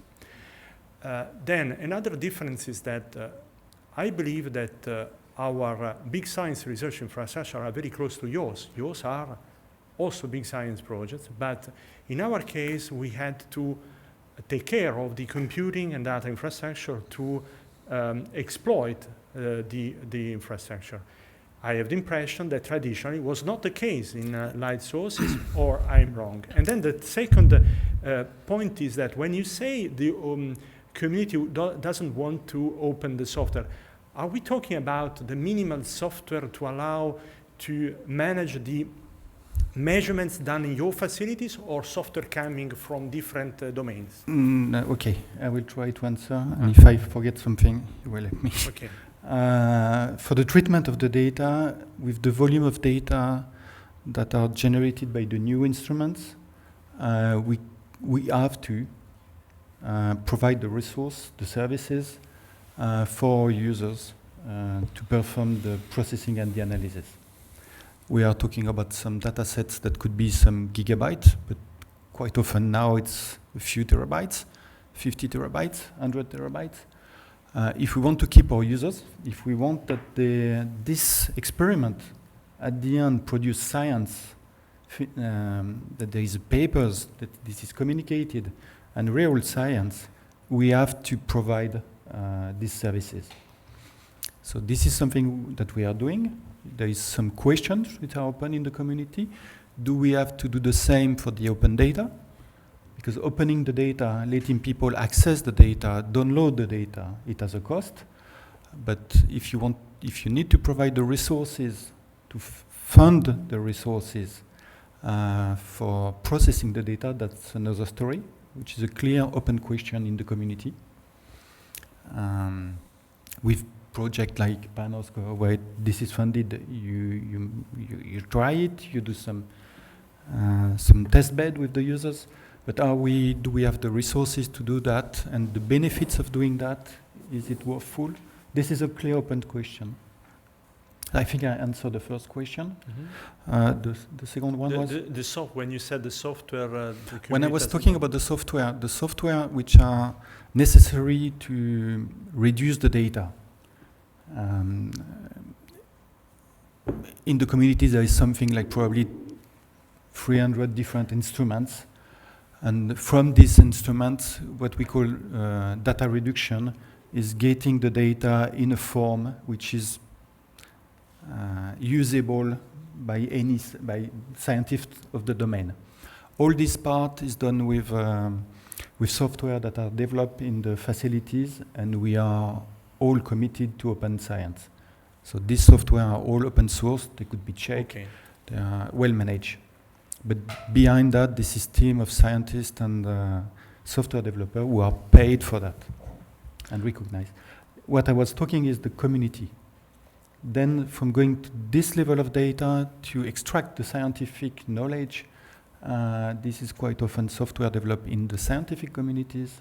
And here, this is not something I think special for us. Here we have more difficulties sometimes to get access to the code of the software and to get licenses that will enable anyone to use them. Thanks for the explanation. It's really interesting and important. Andreas, that had also the pleasure to be with us since yesterday, attending the panel. You have your question. What is more relevant in the future EOSC and European Commission work program for environmental science? Funding opportunities to intensify the community-based initiative for open science project based on data research, or finding out a way to shape the architecture in order to better serve the fairness of environmental data exploitation? Long question for a very long answer. Oh, thank you. Yeah, try to be short. But to start with, I want to briefly explain the community of environmental research infrastructures, because it's completely different to what you are used here from ESCAPE, for instance. So our community is highly diverse, and it consists of facilities which are not characterized by, for instance, one big central facility, but which are mainly characterized by one data center. And tens to hundreds of observation sites spread across Europe where the data are collected and sent to the data center. And so we work with infrastructures of within Europe, but also globally, like our colleagues from Ocean Sciences, for instance, they work with globally distributed floats. And all our infrastructures, they cover atmospheric science, then the waters, ocean waters, sweet waters, and then the everything connected to land, like volcanism or seismology, and finally the terrestrial ecosystems. So it's in itself, it's highly diverse and with different cultures implemented here. But what is a big plus in our part was that in our domain, open access to data was always accepted. So most of our data have been openly accessible from the beginning when the research infrastructure started. So implementing this was not an issue because it's in our genes, so to say. What is an advantage on our side is that the data structure is more coherent since to a large part it consists of a long time series since we perform day-to-day observations, and this is again very different to what you do in ESCAPE or what you do in PANOSC, for instance, where you have dedicated experiments and do not run continuous observations. As an implication of that, the research infrastructures in the environment, those in ENVI-FAIR, they are all operational, means we provide our data to users like Copernicus Earth Observation Program, for instance, on a daily basis with near real-time provision, which has some certain challenges in data management. What I wanted to say here is that when we started ENVI-FAIR, we already had a set of data management and stewardship systems in place, but unfortunately they were not harmonized. So they worked on different standards, but changing them was not an option since we are all connected to our branches of the Global Earth Observation Programs where we need to deliver data on a daily basis. So we needed to come up with some solutions here. So with the question here, which Giovanni has put to me, I would say a simple answer is both. So either this or that is not the issue. So with the what we want to see is to have a part of both. So the community-based work on the implementation of the FAIR principles, it was kicked off by ENVI-FAIR when we started to make our data management systems FAIR compliant and prepare some of the interoperabilities. That required a lot of work at the base levels of the individual research infrastructures, and that has been started, but it's not finished. So we still need to continue with that. If you put it in a picture, then we managed to build the basement of the house, which is now in good shape, and now we can start building the top floors above it, but this step requires careful architecture to get out what we really want. So what we learned in ENVI-FAIR is once we have done our homework with implementing really FAIR principles at the base level of the management systems, we then started to develop scientific use cases like what I saw that morning here with the science projects, the dark matter and the extreme universe. So here we started to work on that, and in the course of this scientific questions guided work, we also did further improvement of the fairness of our data management systems. So enhancing fairness in the framework of scientific questions has proved as a very efficient way of developing these virtual research environments, for instance, or workflows and research data services, once the fundamental FAIR enabling resources have been implemented at the base level. So this approach, however, worked only since we did our homework at the beginning to start with the preparation at the basis. So I think the wish, if I can express a wish, that would be to have an opportunity for developing science-based cross-discipline open science projects in response to grand challenges and societal challenges. So let's look at questions we face as a society. Let's identify a few important ones. Let's sit together and develop scientific cases we need to tackle. And then along that line, we will, I mean, by accident, more or less, continuously further develop our data stewardship systems to make them more open for interoperability, because to answer the complex questions in Earth system science, we need to go across subdomain borders within the Earth system science, but also cross-domain borders from the environmental sciences to social sciences, for instance, or life sciences. So I think the preferred option is to start or to get along with science-based cases and have enough resources and freedom left in these projects to further develop our workflows and finally, here the European Open Science Cloud can play an important role, since as we discussed at the very beginning when putting together ENVI-FAIR, we said, why should we as scientists spend so much effort on data management? We are good scientists. That does not mean that we are good data managers. Maybe one excludes the other. So why not go in a way that we form an alliance with data managers to help getting our data storage system on proper foundations, and we as scientists can continue to do good science. That would be a clever way, and here the European Open Science Cloud, I think, can step in and take over the part of providing resources to us which we can use simply as building blocks, for instance, to put together our tools, and we have something like that already, like the data stewardship wizard, which helps us to set up data management plans, or the FAIR implementation profiles, which were developed within ENVI-FAIR to evaluate and continuously monitor the fairness of the implemented resources and data management systems. This all can come in from EOSC, and then the scientists in our RIs can then focus on the scientific questions, which are enormous if you look at everything which comes within climate change. So, long answer to long question. I think that would be the perfect way. If you ask me what my wish for the future would be, here it is. Thanks a lot, Andreas. So we have a few minutes.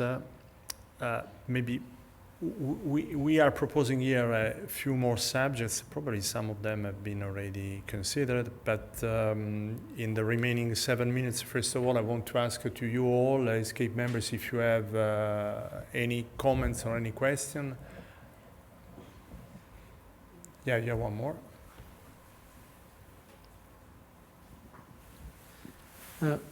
One question, or maybe clarification, I might have got it wrong. I mean, I agree on scientists to do research work that they are more focused on, and data managers and well, providers to do other parts, but I do think that scientists should be a little more focused on data curation in that sense. So it's not only analyzing data, but they also have to characterize them correctly. That's it.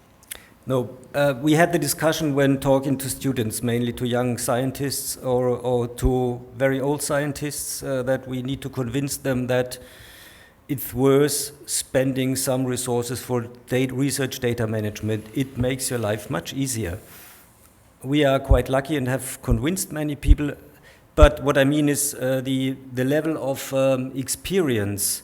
And I learned that when we included software engineers in our research infrastructure, they had no clue about the atmospheric chemistry questions we are working on, and we had no clue about the current technology which is available to build up very efficient relational database management systems, for instance. And then putting these two together, it helped so much to get our data management in place, so that, for instance, now we can deliver data within 2 hours delay from collection through automated data quality analysis to transmission to the Copernicus Atmosphere Monitoring Service, and they use this for an automated model evaluation. This all goes without human interference. That was all built up as a workflow by the collaboration of atmospheric scientists, in our case, and software engineers. And without this collaboration, it would not have happened.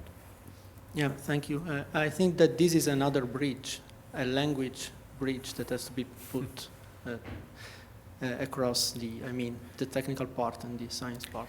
Thanks. Working in teams is the key word here. Form teams and speak to each other. That helps. All right, I had a question again for Michel, perhaps, if I'm allowed to ask any of the panelists. Yes, please, okay. please. So, we have 5 minutes. Yeah, so Michel, one of the things you mentioned before that kind of threw me off, or maybe not, is that you said for the service providers, for the services, say the IT infrastructure, we have to reduce fragmentation at the European level. How do you see that going forward, especially when I see some of the clusters are very locally organized with data generators, at each institute? So how are you talking about a virtual reduction in fragmentation, so bringing them together at, say, an abstraction level, or are you talking about a physical reduction in fragmentation? I was speaking about alignment between these various competence centers. Because we have different initiatives. In each country, you have an interest to have national competence centers. You already have ongoing organizations having these mandates. And these mandates can be extended to open science and fairness. We have now community approaches that also would like to position themselves to develop competence centers. So we have to get some alignment, and I think the EOSC Association also has a big role there, because we discussed the various types of members within the association. So I think organizations having a mandate for competence centers can also interact, I think, in the context of the EOSC Association. At least that would be my dream, maybe for René to comment on this. And which is true, what is true for competence centers, I think is also true for service providers, for research performing organizations, for research funding organizations, for mandated organizations. So I see, and I think this was the spirit when the association was set up, to allow these rich discussions within groups of members having the same type of activities. That's also part of linking people, working as a team, as Andreas just mentioned. All right, thank you. Maybe if I can have one follow-up question. Please. I think this is also Nicholas mentioned this, but maybe also Michel. So we also have ERC, which basically gives individual grants to researchers. And within ESC, you can also, say, procure hardware. So I'm again talking a little bit about reduction in fragmentation here. Is there a good means and also enough information out there to, instead of buying your own hardware as a researcher, to buy capacity services, for example, via EOSC or what other channels you may have within Europe, to also, say, link ERC, so individual research grants that have, say, some form of hardware service in there, to the actual larger ecosystem of EOSC, of EuroHPC, and actually make them talk more to each other and function as levers overall for demand and supply. So is there something happening there? I think, Nicholas, you want to reply? Yeah, just a few comments. I think this is a really important area, and I think that might be a future role for the EOSC Association, is really to think about these sort of financial transfer mechanisms, because they are quite complicated. But I think it extends beyond hardware. So we, for instance, have worked with ERC to support. They have guidance to grantees on research data management. So, of course, there is an expectation to provide the data openly. How do you do that in a good way? And they provide the guidance to the grantees. We've worked with ERC to put together a comprehensive package for life science grantees. So it's not prescriptive, but there is good guidance. And I think tools like the data stewardship wizard that Andreas pointed to are really critical there.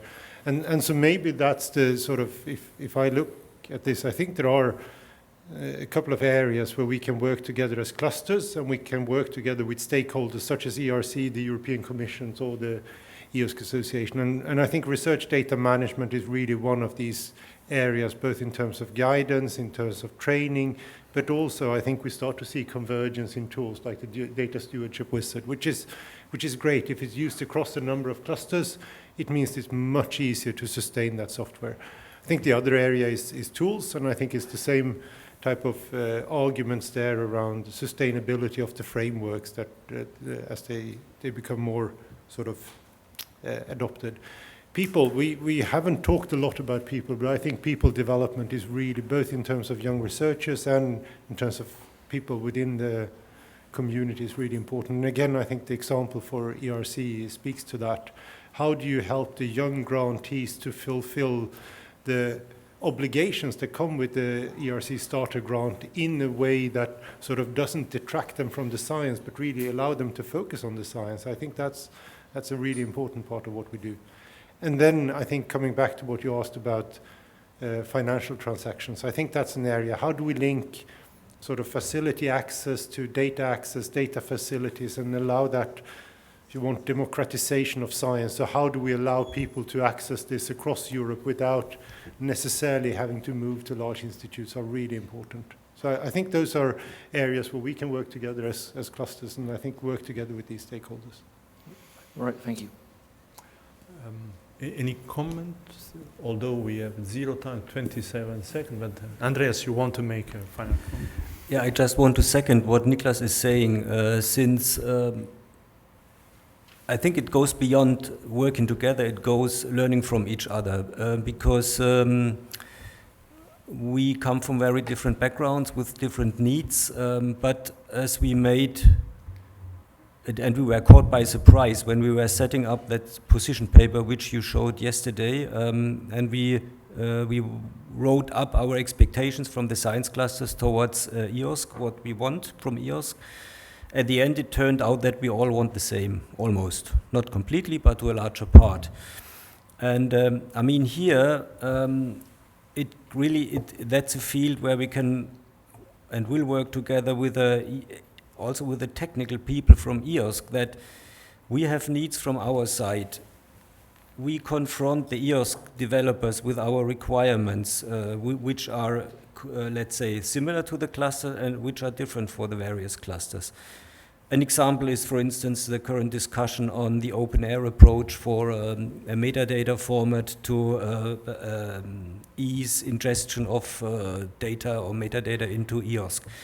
And here the group of science clusters can really help EOSC to develop tools in a third direction which help all of us.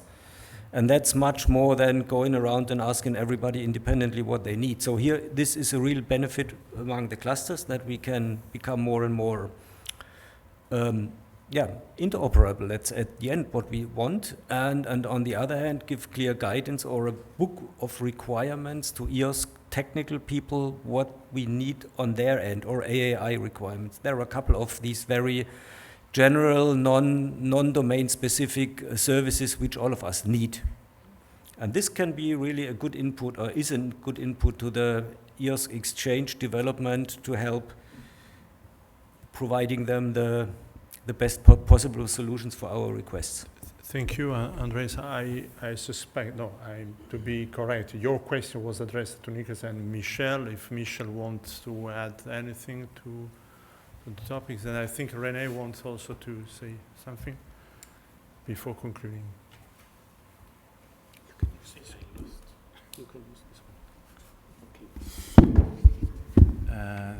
My answer is of a different type. It's about programmatic alignment. We use Horizon Europe really as a test program to push the research community towards the uptake of open science practices. So we want to go beyond open access to publications. We want to mainstream the sharing and the data management along the FAIR principles. That's one thing we want to do through data management plans. So that's for Horizon Europe, but clearly we want also to have an impact of this program on other programs, being EU programs or national programs. And that's an action which is included into ERA Action 1, actually. To deploy open science practices also addresses the funders and the program implementers in research, whatever the disciplines are. So that's also a way to push for open science. Thank you, Michel. René, do you want to add? Still, batteries. Battery's gone. A quick comment to our friend from before about computing resources, and a bit to also to your comment about trying to avoid fragmentation. I think there's many aspects of resources for computation and storage in that sense. I do totally agree that fragmentation is an issue that we need to address, but there are also countries, regions, institutions that prefer to have their own resources. Coming from both a commercial and a service providing organization, there's a whole lot of advantages by having a common approach for procurement, for providing resources for new scientists in that sense. I think we will see both, and we will have to exist on both national, regional resources, but also need to look at what can we do as a common tool, common services for providing it to the scientists, especially new scientists, new science groups in that sense. Thank you. Thank you, René. I think the time is over. It's probably time, first of all, to thank the panelists. I wish to say two words.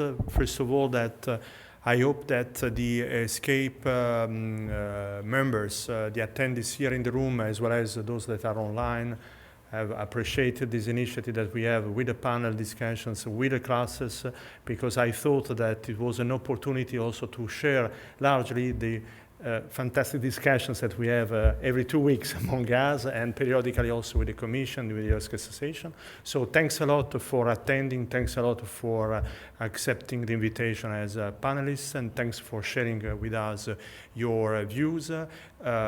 We would like to continue working together, and I think we are going to work together definitely. Thanks to the European Commission, through Michel, for the availability, for the explanations. As you see, we know that there are recurrent questions, but the community wants to have explanations and addresses, so it's important to have this time. And it was a pleasure to meet you for the first time, and thanks for joining René on behalf of the EOSC Association.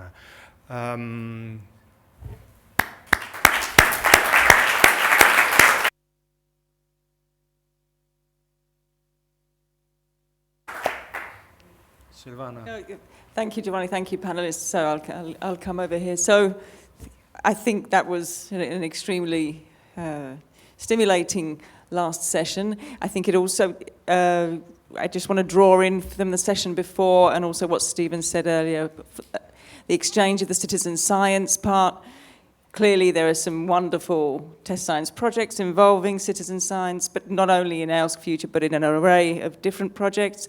But also the curricular element we discussed earlier, that these projects are actually contributing to influencing curricula in university courses. And I think, you know, with the array of wonderful professors and we have in the room now, linking with the research projects, it's extremely a valuable resource that the science clusters are also contributing to. I hope we're able next year also to introduce some concrete parts linked to the financial model scenarios that Michel was mentioning too, that there's a task force on sustainability for this. So we really want to try and crank out some parts from especially this community specifically, so I hope we can do that. Have safe travels back. Thank you to those online. Thanks again to the panelists, and I'll let the final word to final word because we are not going to have any further slides anytime, just a couple of minutes. One thing still about the clusters. We are working together. We are going to work further together. We are going to plan periodically workshops as the one that we had 1 year ago to convene important shareholders of the different communities. But I think we are going also to plan time where the different communities can also be faced. Since we are going to work together, we will have opportunities like this to inform the community, to discuss with the community, our communities, our 5 communities largely. I come to try to find a way to organize and the time to organize that. Then I come back to the ESCAPE conference. I hope that you were quite satisfied by the fact that we presented all the results that we achieved yesterday, the things that are in progress with EOSC Future today, and we decided to have this panel discussion as a conclusive moment of the conference, just to say simply that we just closed this conference. We don't close anything else. We're just opening up further our way forward to the future. I wish to thank anyhow warmly my friends, you are all my friends, but the friends of the leaders, colleagues of the 5 work packages. Xavier, Kai, Stephen, Mark, and John. I have to say something that I have said already offline during our networking coffee. I have no problems to say the following. When you start preparing a project like this one, that is an important, enormous project, you provide an initial vision. This vision is constructed, built based on the contribution of outstanding people as our colleagues. And then the commitment, the serious commitment of all of them have the main role for the success of the project. And we should do, and we want to do the same, we want to have the same approach, even when we are going to work together with the clusters, because I know that you have experienced the same approach than us, and this is a key approach for still having successful and outstanding project and results. So thanks you all 5, and thanks a lot to the management team, the communication team, Trusted T for accompanying us, the management team with Ian as a technical coordinator, Julie, project manager, and so on and so forth. But again, this is just the end of a conference, is the end of anything else. Well, the H2020 grant, unfortunately, is going to be over by 1st of February, but we will manage to get other funding to continue. Thank you.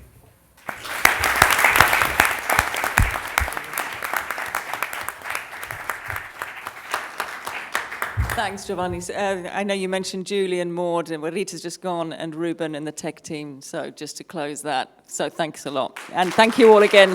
Bye-bye.